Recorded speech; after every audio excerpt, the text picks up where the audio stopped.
Des variétés de maïs et de coton en expérimentation au Centre de recherche agronomique de Sotiba. C'est le fruit de la coopération entre le Mali et le Brésil. Le ministre de l'Agriculture était sur le terrain ce matin en compagnie de l'ambassadeur du Brésil au Mali. Nous sommes à quelques heures de la fête de l'Aïd el-Fitr. Le festin se prépare avec au menu de la viande de bœuf. Pour s'en procurer, nombreux sont les Maliens qui se regroupent en tontine. Pourquoi cette pratique et comment s'organise-t-elle? Mohamed Diarra est allé voir. La fête n'est belle que quand on la passe auprès des siens. Les populations déplacées des régions du Nord ne diront pas le contraire. Elles sont nombreuses à braver l'insécurité dans les régions occupées pour rejoindre leurs parents et partager avec eux ces moments de bonheur. Nous sommes vendredi 18 août. Bonsoir à tous et bienvenue à cette édition. Le ministre de l'Agriculture, de l'Élevage et de la Pêche, accompagné de l'ambassadeur du Brésil, a visité les champs de maïs et de coton expérimentés grâce à la coopération brésilienne. Les champs d'expérimentation sont situés à Sotuba et sont supervisés par l'Institut d'économie rurale et le Centre régional de recherche agronomique de Sotuba. Le compte-rendu de la visite avec Mohamed Doumbia. L'échange d'expériences dans le domaine de la recherche agricole et l'application des technologies avancées dans la culture du coton et du maïs, ce sont là des buts de la coopération qui unissent le Brésil à 4 pays d'Afrique subsaharienne et du centre que sont le Mali, le Burkina Faso, le Bénin et le Tchad.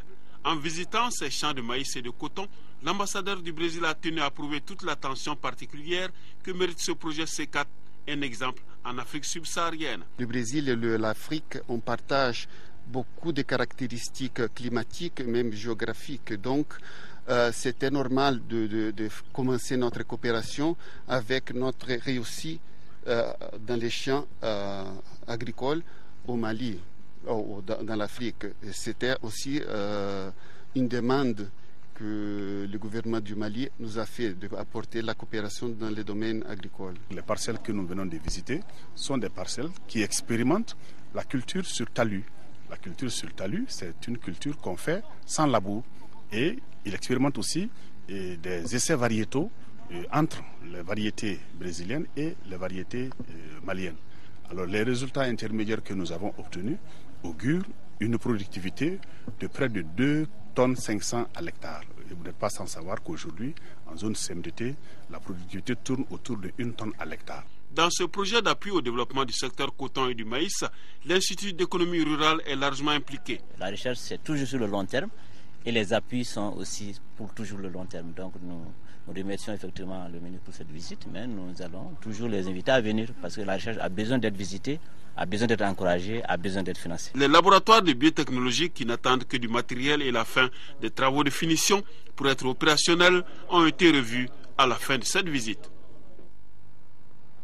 Après avoir été reçu par le président de la République par intérim, l'émissaire du président sénégalais Abdoulaye Bathily était ce matin l'hôte du président de l'Assemblée nationale par intérim, Younousi Touré. Les deux personnalités se sont longuement entretenues sur la situation sécuritaire de notre pays. Nous écoutons le ministre conseiller à la présidence sénégalaise à sa sortie d'audience. Il est au micro de Daouda Sidiki Diarra. L'Assemblée nationale, c'est quand même le symbole de l'unité d'une nation. J'ai été moi-même député à l'Assemblée nationale du Sénégal, élu 3 fois de suite. J'ai été membre du Parlement de la CEDEAO avec d'autres députés de l'Assemblée nationale du Mali. Je voudrais exprimer ici ma satisfaction pour l'entretien que je viens d'avoir. Après avoir exprimé ce message de solidarité, bien entendu, j'ai recueilli des informations importantes sur la situation au Mali. Le Sénégal est un pays immédiatement voisin du Mali. Nos peuples sont les mêmes, je l'exprime toujours de part et d'autre. La frontière n'a jamais été considérée comme un obstacle au mouvement entre nos populations. Moi-même, encore une fois, je suis le symbole de cela. Ma circonscription électorale, en fait, c'est Bakel. Bakel, c'est le Mali, c'est le Sénégal. Et nous sommes voisins avec Kay. Et donc, pour moi, ce qui se passe au Mali me touche directement. Kidira fait partie de ma circonscription. Par Kidira passe près de 300 camions par jour, de part et d'autre, allant au Mali ou venant au Sénégal. Et donc, nos économies sont intimement liées. Des difficultés économiques au Mali se répercutent sur le Sénégal et vice-versa. Nous ne pouvons pas nous isoler les uns des autres. Et par conséquent, il est de notre devoir d'exprimer notre solidarité active dans le cadre, évidemment, de tous ces regroupements. Ce que nous faisons en tant que voisins vient compléter ce que nous faisons ensemble dans notre regroupement régional et notre regroupement continental. Abdoulaye Bathily, émissaire du président de la République du Sénégal dans notre pays.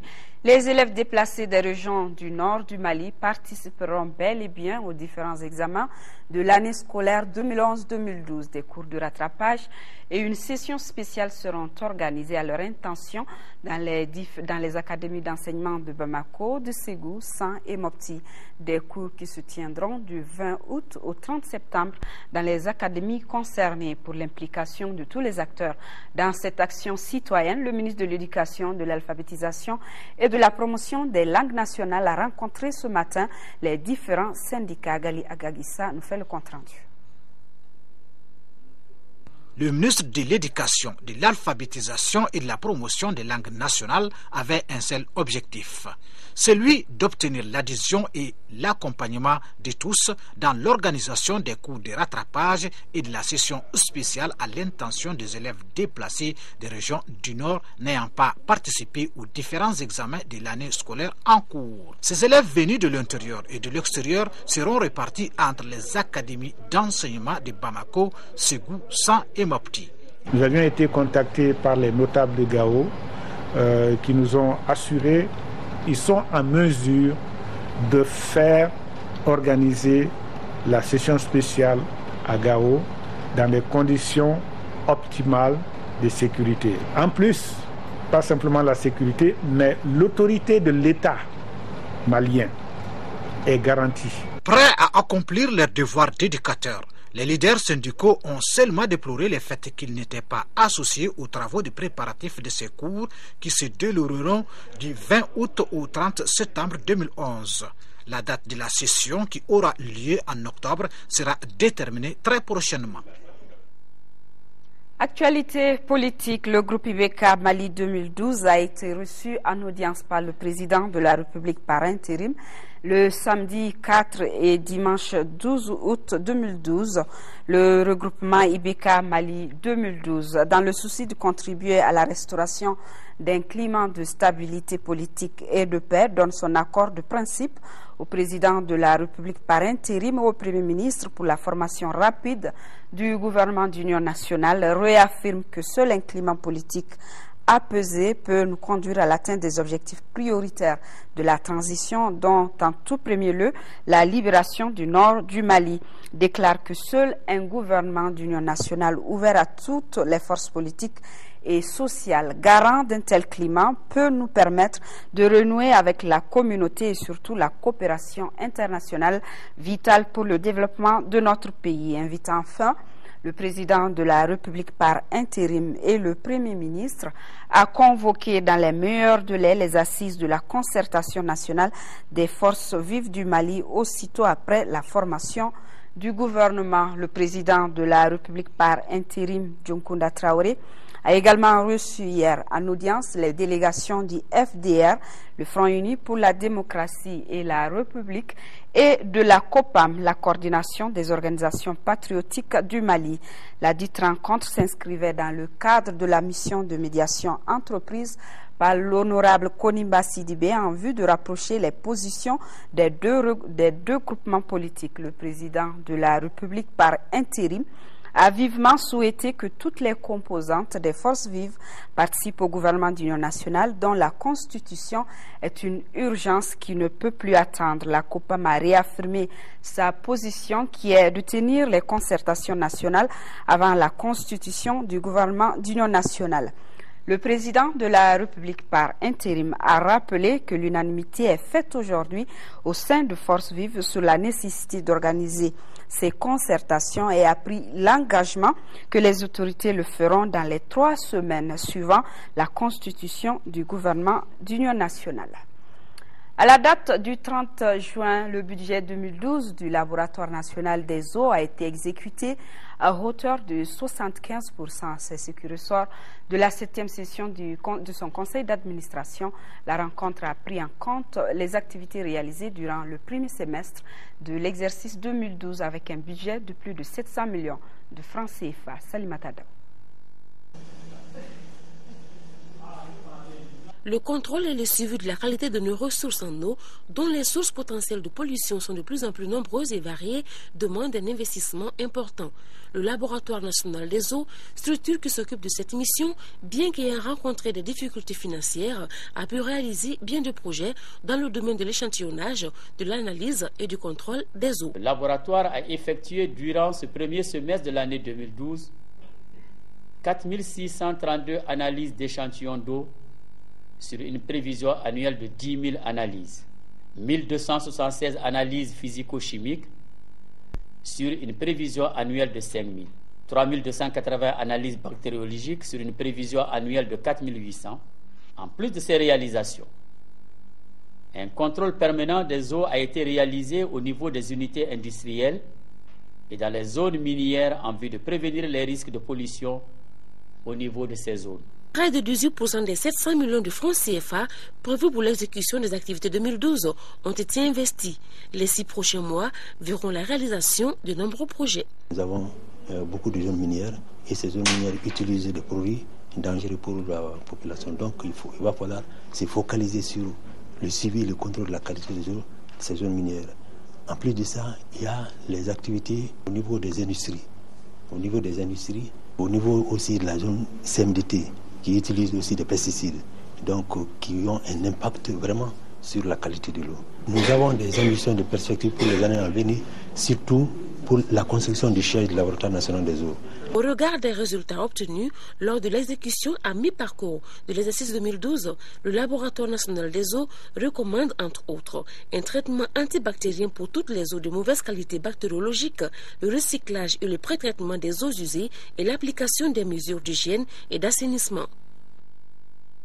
La criminalité frontalière dans l'espace CEDEAO préoccupe de plus en plus, d'où la tenue d'un forum sur le sujet ici à Bamako. L'initiative est du réseau d'appui au programme de paix et de développement en Afrique. La tenue d'un forum sur la criminalité frontalière fait suite aux exactions perpétrées par les bandits armés dans le nord du Mali et la croissance des tracasseries frontalières dans l'espace CEDEAO. Les discussions devront aboutir à des stratégies susceptibles de renforcer la sécurité des personnes et l'intégration sous-régionale. Timogo Konaté pour le compte-rendu. Les agressions sexuelles, les pillages des ressources, les flagellations et les lapidations perpétrées dans le septentrion du Mali sont autant d'actes criminels préjudiciables aux droits de l'homme. À ceci s'ajoutent l'érection de barrières physiques et autres tracasseries constituant une entrave à la libre circulation des personnes et des biens dans l'espace CEDEAO. Fort de ce constat, le réseau d'appui au programme de paix et de développement en Afrique a initié ce forum de 2 jours sur le thème « La criminalité transfrontalière dans l'espace CEDEAO ». Il s'agit de réfléchir et de discuter des voies et moyens susceptibles d'atténuer ces actes criminels dans l'espace CEDEAO en vue de l'intégration sous-régionale. Pour y parvenir, les participants vont débattre des thèmes comme les approches participatives des peuples de l'espace CEDEAO pour lutter contre les menaces et le rôle et la place de la diaspora malienne et ouest-africaine dans la prévention des conflits. C'est des sujets qui nous interpellent tous et qui fait que le peuple doit s'engager et le peuple doit faire en sorte qu'il joue sa partition dans la lutte contre le terrorisme. Comment vous pouvez justifier qu'un xénophobe malien considère un xénophobe ivoirien comme étranger au Mali, qu'un Téké du Gabon considère autant étranger un Téké de la RDC? C'est inconcevable. Outre les 15 pays membres de la CEDEAO, le forum enregistre la présence des représentants de la Mauritanie, de la Guinée équatoriale, du Gabon, du Congo-Brazzaville et de la République démocratique du Congo.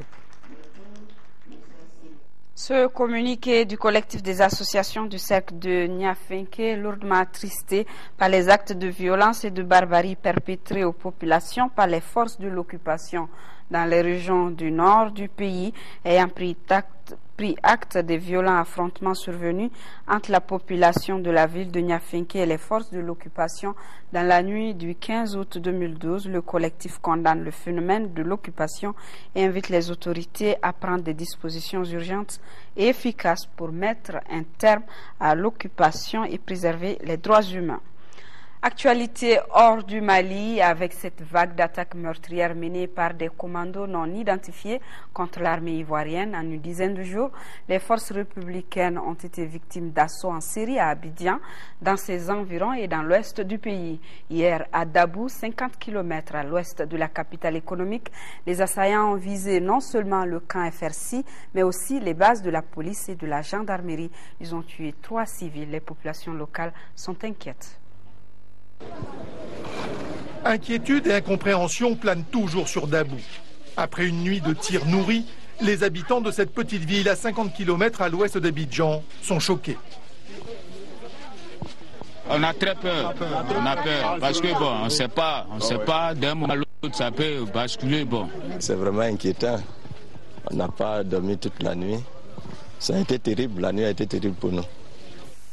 L'opération a coûté la vie à 3 civils, un chauffeur de bus et 2 employés d'une boulangerie, purement et simplement exécutés selon les témoignages d'un rescapé. Mercredi soir, à partir de 23 h, une soixantaine d'hommes lourdement armés a attaqué le camp militaire, le commissariat, la gendarmerie et la prison. Tout a été saccagé. Les assaillants sont repartis avec des armes, des uniformes et ont libéré tous les prisonniers. C'est eux qui ont dit aux agents, à l'agent, dis à tes camarades d'ouvrir la porte, sinon on va te tuer. Sinon on va te tuer. Et ça tirait. Des renforts d'Abidjan sont venus prêter main forte pour rétablir l'ordre et la sécurité. Nous les avons repoussés et nous avons fait le ratissage depuis ce matin jusqu'à cette heure-ci. Et nous allons étendre ce ratissage à l'intérieur maintenant des autres localités. 2 assaillants auraient été tués et une dizaine faits prisonniers. Mais un flou entoure l'identité de ces commandos qui ont frappé à plusieurs reprises les forces républicaines de Côte d'Ivoire. Le pouvoir accuse systématiquement les miliciens pro-Gbagbo, mais de nombreux ex-combattants qui ont contribué à installer le président Ouattara au pouvoir attendent toujours une reconnaissance et s'impatientent.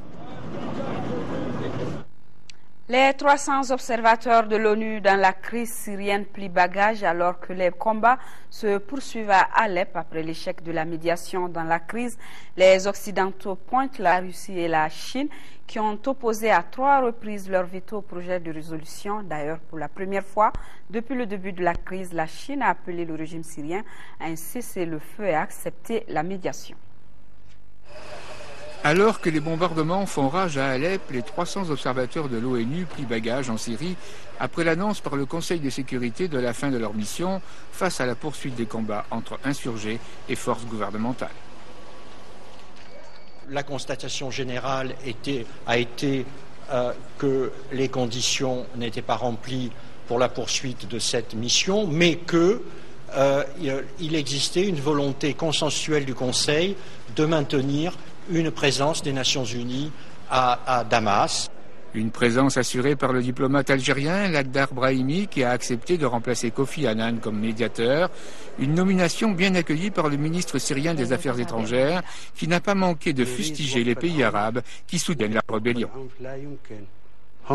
Les pays arabes ont de l'argent pour fournir des armes aux rebelles, pour détruire les maisons et les infrastructures en Syrie et pousser les gens à l'exode. Mais ils ne paient pas $1 pour leur venir en aide et reconstruire ce qui a été détruit par les rebelles et les vandales. Le ministre syrien a réfuté les rumeurs de défection au sein de l'armée. Pourtant, les défections sont réelles. Pour preuve, le premier astronaute syrien a rejoint l'opposition en Turquie. J'ai décidé de fuir ce régime il y a plusieurs mois, mais j'étais en résidence surveillée et j'étais empêché de partir immédiatement. J'ai décidé de rejoindre l'opposition et de lutter contre ce régime. Je crois que mes paroles aideront beaucoup cette grande révolution. Les combats continuent à Alep où les insurgés tiennent encore de nombreux secteurs et menacent d'appeler Al-Qaïda à l'aide si l'Occident n'agit pas. À ce propos, le message de la France est très clair. En ce qui concerne le gouvernement, les pays européens se sont engagés à respecter un embargo pour ne pas alimenter le conflit par le conflit. Donc nous respectons cet embargo. Surprise, pour la première fois depuis le début du conflit, la Chine appelle la Syrie à un cessez-le-feu et à accepter une médiation. Retour à l'actualité nationale, le Haut Conseil islamique du Mali a procédé hier au lancement de ses activités de distribution de vivres. Les 6 communes du district de Bamako sont concernées par l'opération. Les vivres sont destinés aux personnes déplacées du Nord, aux hôpitaux Gabriel Touré et Point-G et aux femmes du Kampara de Dikoroni. Alpha Mega compte rendu.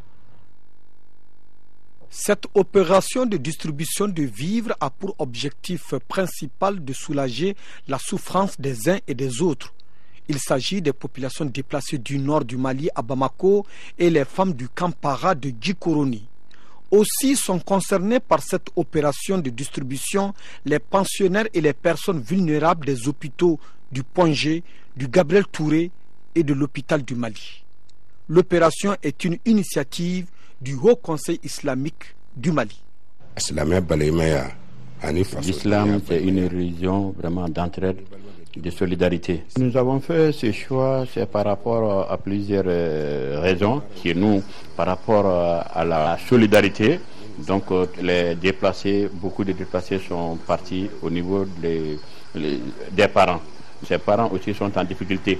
Et dans la ville aussi, nous avons des personnes indigentes. Ainsi, au total, 20 tonnes de vivres seront distribuées à travers les différentes communes du district de Bamako. Chacune des communes doit recevoir 300 sacs pour les 3000 familles accueillant des déplacés du nord du Mali. Nous sommes sûrs que vraiment ces aides vont arriver vraiment à destination. Parce que vraiment le travail là, on ne l'a pas fait comme ça. On a procédé d'abord à des recensements et même après l'enlèvement, il y a ce qu'on appelle l'émargement. Donc c'est des traces indélébiles qui vont laisser. Le Haut Conseil islamique du Mali n'entend pas s'arrêter à cette unique opération de distribution. Compte tenu du volume des besoins, il va sans dire qu'aucun geste ne sera de trop. Et de l'autre côté, c'est Kermali qui lance un projet d'urgence à Nyono, en 4e région. C'est un projet qui va distribuer 119 114 tonnes de vivres aux personnes déplacées du Nord et aux familles d'accueil dans les 8 communes du cercle de Nyono. Le compte rendu de Fousseni Samaki. Ce don est composé de céréales, de légumes, d'huile et de sel. C'est un geste de solidarité de l'ONG Kermali et son partenaire Programme alimentaire mondial PAM en faveur des personnes déplacées dans 8 communes du cercle de Nyono. La cérémonie qui a lieu aujourd'hui marque simplement le début d'une série de distributions qui vise à contribuer à faciliter un peu la vie, améliorer les conditions de vie de tous les déplacés en provenance des régions du Nord. Les responsables de Nyono apprécient ces gestes de solidarité. Du début de cette guerre à aujourd'hui, 5 mois, chacun a donné ce qu'il peut. Nous n'arrêterons jamais de vous remercier. Care International renoue avec sa mission d'assistance humanitaire. Elle vient également appuyer les autorités administratives dans la recherche de la paix et de la stabilité dans les zones d'accueil. Ce projet de distribution de vivres concerne les cercles de Nyono, Ségou et Massina en 4e région, où 274 tonnes de vivres seront mises à la disposition de plus de 16 000 personnes déplacées et leurs familles hôtes. Nous sommes à la veille de la fête. C'est une période propice aux affaires pour les vendeurs, notamment d'habits et de chaussures. Au grand marché de Bamako, il y a du monde, mais la vente est au ralenti. Les prix des articles sont pourtant jugés abordables. Constat dans ce reportage signé Ibrahima Traoré. Le grand marché de Bamako retrouve son affluence de veille de fête. Pour les achats, beaucoup préfèrent attendre la dernière minute. Les vendeurs ambulants circulent partout. Difficile de se frayer le moindre chemin dans cette marée humaine. Les articles les plus convoités restent les vêtements et les chaussures pour femmes et enfants. On y trouve de tous les goûts et de toutes les bourses. En tant que salarié, on a attendu les derniers virements pour pouvoir venir voir le marché. Le marché est bien fourni, mais il n'y a pas d'argent. Les bourses sont minimes par rapport aux ambitions des uns et aux autres. Le marché, vraiment, ça va un peu, mais vraiment, le temps se dure un peu, quoi. Pas d'argent pour s'offrir ce que l'on veut, s'indignent beaucoup de personnes. La crise est devenue le leitmotiv de tout le monde. On s'en rend compte surtout lors des négociations entre vendeurs et clients. À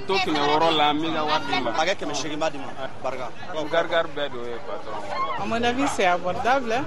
Le problème est que c'est la conjoncture. On est obligé de jouer avec. Hein. L'atmosphère est moins ambiante dans les boutiques. Là aussi, les prix sont stables, mais les ventes au ralenti. Si la fête c'est demain, on en a jusqu'à 3h du matin. Il y a des moments que les clients viennent, il y a des moments que ça ralentit. Comme tout le monde sait qu'il y a la crise. Nous, on a essayé de réduire le prix pour que les gens puissent revenir, mais toujours, ça ne va pas. C'est la période qui existe ça. Hein. Tout le monde sait ce qui se passe maintenant. Donc, on est obligé de faire avec ce qu'on a. Sans doute, le marché affiche les couleurs de la fête, mais l'on retient surtout que la situation économique du moment reste fortement affectée par la crise institutionnelle et sécuritaire que traverse le pays. Mais ici, tous les moyens sont bons pour écouler sa marchandise. Justement, Ibrahima Traoré, pour la fête de l'Aïd el-Fitr, la viande de bœuf est très prisée par la population. Au niveau des services ou même dans les quartiers, l'on cotise pour s'acheter un bœuf. En attendant l'apparition du croissant lunaire, la plupart de ces regroupements ont abattu leur bœuf de fête, un jeu de hasard dont les initiateurs ne manquent pas de stratégie pour conserver la viande au cas où les pronostics de l'apparition de la lune sont déjoués. Cette pratique a un but purement social. Elle n'est pas imposée par l'islam. Notre équipe de reportage dirigée par Mohamed Diarra a fait le tour de la capitale. Les Maliens sont déjà dans la mouvance de la fête de l'Aïd el-Fitr. Les signes ne trompent pas. Partout dans la capitale, les personnes cotisent, achètent des bœufs qu'ils abattent. Dans les services publics et autres lieux de rassemblement où nous avons fait un tour, les travailleurs s'organisent en tontine pour se procurer de la viande pour la fête. Au sein de chaque service, les agents cotisent à un montant bien donné chaque mois et à la fin du Ramadan, et on collecte l'argent pour aller acheter des bœufs et on va procéder à les abattre et on partage entre les membres. Cette année, la direction a donné 5 bœufs. Ça, c'est pour tous les travailleurs. C'est différent des sous-groupes. Chez nous, c'est un fonds social et c'est le fonds social qui permet d'acheter le bœuf et c'est ce qui va être partagé équitablement. Il n'y a pas de directeur, il n'y a pas de planton. Tout le monde a la même part. Cette pratique est ancrée dans nos habitudes et elle a un but purement social. La religion ne l'impose pas. Ce n'est pas le fait de l'islam, c'est un phénomène social, c'est pour nous regrouper. C'est tout, c'est pour que nous nous retrouvions dans une certaine communion, c'est tout. Ce n'est écrit nulle part que la religion nous oblige, comme à l'Aïd el-Kébir, de faire le sacrifice du mouton et de faire le sacrifice du bœuf à l'Aïd el-Fitr. Non, non, non, aucunement. Cette solidarité est pourtant l'une des recommandations de la religion musulmane, l'assistance à son prochain. Dieu envoyant ses serviteurs, les fidèles, n'est-ce pas, immolés, faire des offrandes pour lui, Dieu est très content et ils appellent même les anges pour les prendre comme témoins, comme quoi, voilà mes serviteurs qui sont en train de m'adorer, ils sont en train de faire des offrandes uniquement pour ma face. Le seul problème qui se pose, c'est qu'au cas où les pronostics de l'apparition du croissant lunaire sont déjoués, la conservation de la viande devient un problème. Si demain ne sera pas la fête, on va garder les viandes dans les frigos. Nous, on n'a pas abattu les bœufs aujourd'hui parce qu'il y a fête demain, mais on en fait parce que le vendredi, c'est la dernière journée. Donc c'est ça, on était obligé d'abattre pour ne pas avoir beaucoup de problèmes le samedi, puisqu'il y a des travailleurs qui doivent se déplacer. Pendant cette période, les bouchers se frottent les mains. Ils peuvent dépecer en moyenne une dizaine de bœufs dans la journée à raison de 5 000 francs l'unité. Bon, an bɛ se ka misi 5 boso, an bɛ se ka 10 boso. A bɛ dépend a kɛcogo la. Ni marché min sɔrɔla an b'o de boso a la. Awɔ. An mɔgɔ naani de bɛ baara kɛ san o san. An bɛ misi kelen boso 2000 ani golo. O san o san. Ni san min jara, an bɛ caman sɔrɔ. Bon, kuma an bɛ se ka 10 duuru, kuma dɔ 10 yɛrɛ, an bɛ se k'o faga. Pour éviter tout calcul avant l'apparition de croissants lunaires, certains préfèrent acheter un mouton. Bonne fête à toutes et à tous, et prudence est mère de sûreté. Et le rassemblement pour les actions concrètes qui vient de faire œuvre utile en cette veille de la fête de Ramadan, c'est en commune 6 qu'il a fait des heureux parmi les déplacés du Nord. Une vingtaine de familles a reçu de la part de l'association une vingtaine de moutons, soit une tête par famille. À travers cette remise de moutons, le rassemblement pour les actions concrètes souhaite bonne fête à tous les déplacés des régions du Nord, loin de leur famille. Voilà donc le rassemblement pour les actions concrètes qui vient de faire don de moutons à 20 familles déplacées des régions du nord du pays. Et malgré l'insécurité dans les régions du nord du Mali, ces ressortissants déplacés entendent fêter avec les parents restés sur place. 3 à 4 bus des compagnies de transport qui desservent le nord prennent tous les jours la direction des régions du nord du pays. Une affluence dont se réjouissent les compagnies de transport routier en cette période morte sur le tronçon. Alpha Mega est passé dans les différentes gares routières de la capitale. Suivant ensemble son reportage. À Bamako, c'est l'effervescence depuis quelques jours. Et c'est dans l'ordre normal des choses en cette veille de fête de Ramadan. En dépit du calvaire que vivent les populations du nord du Mali, les ressortissants déplacés au sud quittent la capitale.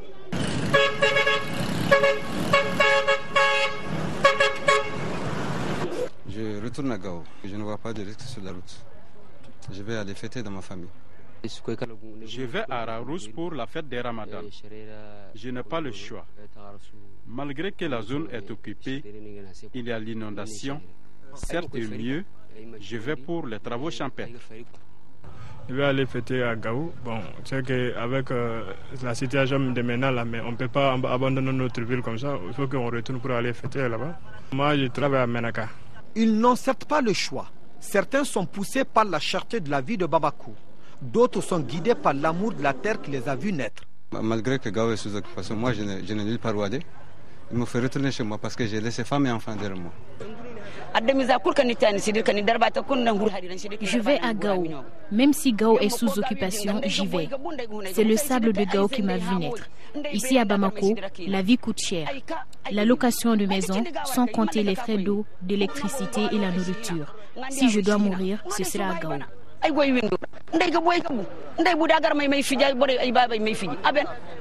Nombreux sont ceux qui se sont rendus à la gare pour accompagner qui un frère, qui une sœur.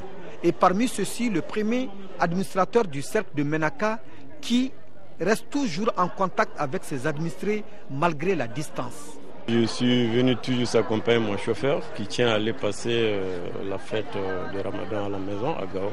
Mes anciens administrés effectivement souffrent présentement et pas plus tard que l'autre jour, j'ai été informé qu'il y a eu du sinistre là-bas et un quartier a été carrément balayé par la pluie. Depuis une semaine, ce sont 3 à 4 cars qui prennent la direction du nord. Et malgré cette veille de fête ce vendredi, les responsables des compagnies de transport ont pris toutes les dispositions. Le nord, c'est une partie du Mali, donc nous sommes des transporteurs, nous ne pouvons pas laisser le nord. D'habitude, on ne fait pas de voyage à la veille de la fête. Aujourd'hui, on est obligé d'envoyer un, parce qu'il y a ceux qui sont obligés d'aller. Aujourd'hui, maintenant, il n'y a pas de problème. Il y a combien de passagers à bord 53. Et comment tu roules Compteur 100. Cependant, des contraintes, il en existe sur la route nationale Gao-Bamako. Au retour, arrivé à Sévaré, il y a des problèmes. Vous savez qu'il y a très longtemps que l'administration n'existe pas au nord. Alors il y a nos vieilles femmes qui, en rentrant chose à partir de Sévaré, avec le contrôle des cartes d'identité, alors les cartes d'identité périmées, on les fatigue. 1, 2, 2, avec un carton de couscous, on a d'énormes problèmes. La fête se fait sur fond de désolation à cause de l'occupation d'une partie du nord du pays.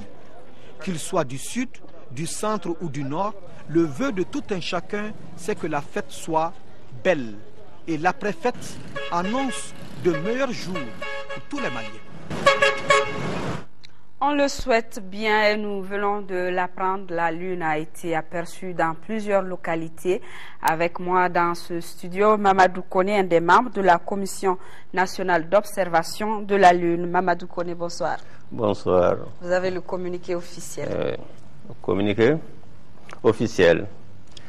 Les ministères de l'administration territoriale, de la décentralisation, de l'aménagement et de l'aménagement du territoire, sur la base de la délibération de la Commission nationale d'observation de la Lune, à l'honneur de vous porter à la connaissance de la communauté musulmane que le croissant lunaire Shawwal a été aperçu à Sanankoroba par Youssouf Koulibaly, Fatou Samake, Habib Koulibaly, tous sont de Boukoula.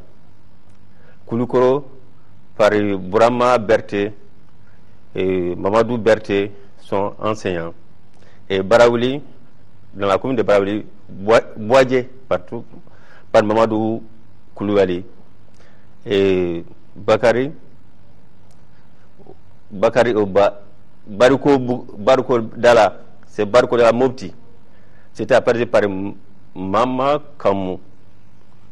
C'est ça. Et en langue bamanakan, s'il vous plaît. Le ministère de la communication, ministère de l'administration territoriale que tu gagnes, ou la donne la commission miniachi mais kaloko kibaroma, ou réunion que ou la donne puis du ou la dala, mimbena ou kaloko le temps en oublablement. Au konana, à sabatera k'a fɔ kalo yera Mali fan caman fɛ jama caman de y'a ye Sanankoroba mara la Bakari Kulubali y'a ye nɔ ani Fatou Samake ani Abi Kulubali olu bɛɛ bɛ Bugula commune Bugula Kulukɔrɔ mara la fana yɛrɛ Kulukɔrɔ commune yɛrɛ la yɛrɛ Burama Berté fɛ ani Mamadou Berté olu fila bɛ anciens ye Barawuli fana a yɛrɛ yen nɔ mɔgɔ caman fɛ Boadje commune na Mamadou Koulibaly y'a ye o la ale y'o seereya ta Bukodala o ye Moti quartier dɔ ye a yɛrɛ ye fana maa ma ko mun fɛ ninnu bɛɛ gɛlɛ ka téléphone numéro bɛ yan nɔ o y'a sabati commission min bɛ local minnu bɛ olu ka sɛgɛsɛgɛli kɔnɔna na u nana sabati k'a fɔ kalo yera fan bɛɛ lajɛlen fɛ o b'a jira k'a fɔ n'Ala taala ye sini jira an na n'o ye sibiri ye o bɛ bɛn selinjini ma Mali fan bɛɛ lajɛlen fɛ sibiri le 18 août 2012. Merci Mamadou Koné. Vous êtes membre de la Commission nationale d'observation de la Lune et à l'occasion de la fête de l'Aïd el-Fitr, ce message de son Excellence Monsieur le Président de la République à la communauté musulmane du Mali à l'occasion de la fête de l'Aïd el-Fitr 2012. Les musulmans du Mali célèbrent ce samedi l'Aïd el-Fitr, fête de la Korité qui sanctionne le mois béni du Ramadan. En cette heureuse occasion, il m'est particulièrement agréable de souhaiter une bonne fête de l'Aïd el-Fitr à la communauté musulmane du Mali ainsi qu'à tous les peuples de la Oumma islamique. Je voudrais associer à cette célébration nos frères et sœurs des autres confessions religieuses avec qui nous partageons en bonne intelligence une même communauté de destin. La fête de l'Aïd el-Fitr m'offre l'occasion de rendre grâce à Allah le Tout-Puissant et le Miséricordieux, lui qui nous a donné la force et la santé nécessaires d'accomplir le jeûne du Ramadan, l'un des 5 piliers de l'islam. Cette année, la Korité intervient dans un contexte particulier, marqué à la fois par une crise politique qui a mis notre démocratie à rude épreuve et par l'occupation de la partie nord de notre pays par différents groupes armés, notamment des terroristes internationaux et des trafiquants de tout genre qui soumettent nos concitoyens restés sur place à des souffrances inhumaines et insupportables pendant que ceux qui se sont déplacés ou réfugiés dans des pays voisins vivent une véritable tragédie. Je voudrais encore une fois inviter les Maliennes et les Maliens à taire leurs différences afin de réaliser une union sacrée autour de la question du Nord qui hypothèque notre existence en tant qu'État-nation. J'ai foi en notre sens du patriotisme. J'ai confiance aux femmes et aux hommes du Mali dont les efforts conjugués permettront le sursaut national indispensable à la reconquête des 3 régions du Nord, la fin des exactions et humiliations vécues par les populations.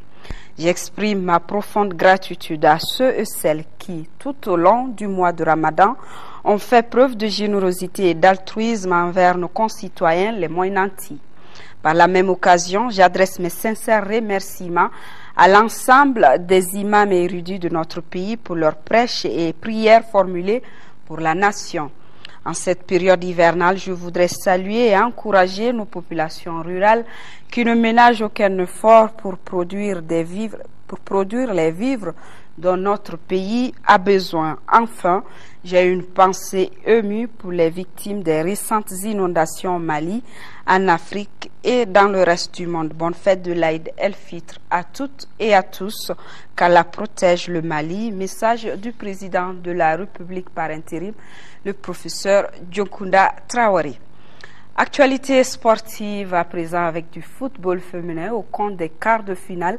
La deuxième édition de la Coupe du Mali de football, l'AS Mandé s'est qualifiée pour les demi-finales en battant le FC Amazon de Bulkasumbougou ou par le score de 5-0, un reportage de Koumba Niambélé avec la voix de Diarra Konati. L'AS Mandé, ici en jaune, montre sa supériorité devant une équipe du FC Amazon qui n'avait plus que la Coupe du Mali pour sauver sa saison. Les vice-champions du district de Bamako prennent la manœuvre du match dès la première période en ouvrant la marque à la 3e minute, signé Achata Samaki. Quelques minutes plus tard, Passira Touré marque le but du 2-0. Bintou Koité inscrit le 3e but juste avant la mi-temps. Avec cet avantage, l'équipe de l'AS Mandé aborde la deuxième période avec beaucoup d'abnégation et d'envie, chose qui se concrétise par les 4e et 5e buts par Djeneba Kansai et Fatmata Diarra. Score final 5-0 pour l'AS Mandé. Je tiens à féliciter d'abord les joueuses. Elles ont été fidèles au rendez-vous. Ce n'était pas un match facile. On a tué le match rapidement, on a essayé d'imposer notre rythme de jeu. Mais rien n'est fait d'abord de la demi-finale.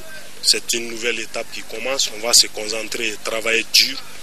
Parce qu'on a raté le championnat, maintenant notre objectif c'est cette Coupe du Mali. Il n'y a pas d'explication, on n'a pas joué tout simplement, c'est ça. L'esprit du groupe a manqué, la solidarité a manqué, on doit préparer la saison prochaine.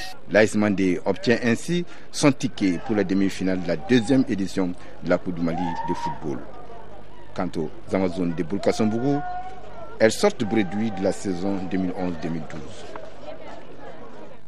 Football toujours au compte de la 2e journée des matchs de poule de la Coupe CAF. Le Djoliba se reçoit ici à Bamako.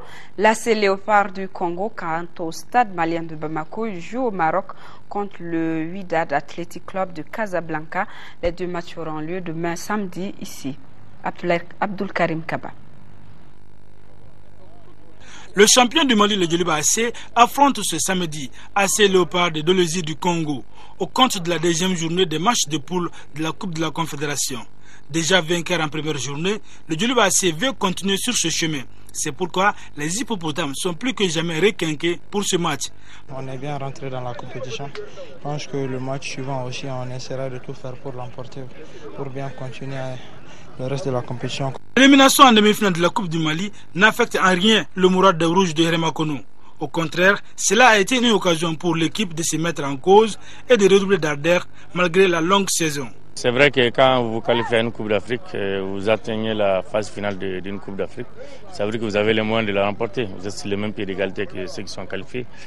Donc la remporter quand même, c'est un de nos objectifs. L'adversaire de Djoliba, Athletic Club Léopard de Dolosie du Congo, est une vieille équipe fondée en 1954. AC Léopard a remporté 2 fois la Coupe nationale du Congo et la Supercoupe respectivement en 2009 et 2011. Lors de la journée inaugurale, AC Léopard à domicile a fait match nul 1 but partout avec Wydad Athletic Club de Casablanca du Maroc. Quant au stade malien de Bamako, son adversaire pour la 2e journée des matchs de poule de la Coupe CAF, c'est justement Sewak. Et le stade malien de Bamako, avec la défaite en première journée contre le Djoliba AC 2-0, n'a plus droit à l'erreur. Pour sortir de cette poule, les Blancs de Sotiba doivent nécessairement engranger des points à l'issue de ce mini-championnat. La défaite est déjà derrière nous, c'est les affres de la compétition de haut niveau. Les erreurs se payent cash. Nous avions fait un faux pas au départ. Il va falloir maintenant se relever. Depuis le début de la saison, le stade malien de Bamako n'a presque pas marché. En témoigne le limogeage du technicien ghanéen Abdourazak Karim lors de la 21e journée du championnat national de Ligue 1. Qu'à tout cela ne tienne, dans cette même situation en 2009, les Caïmans ont remporté cette coupe de la Confédération. C'est pourquoi, à Sotiba, on reste optimiste. Les Blancs de Bamako qui sont au Maroc depuis la semaine dernière jouent ce samedi contre le Wydad Athletic Club de Casablanca. Vous pouvez suivre ces deux matchs sur le RTM respectivement pour le Djoliba AC et Léopard du Congo à partir de 16h30 et Wydad Athletic Club Stade malien de Bamako à 22h. Nous revenons donc avec Mamadou Koné, il est membre de la Commission nationale d'observation de la Lune. Il nous édifie sur l'apparition de la Lune. La Lune a été aperçue donc, Monsieur Koné. Bismillahirrahmanirrahim. Communiqué officiel.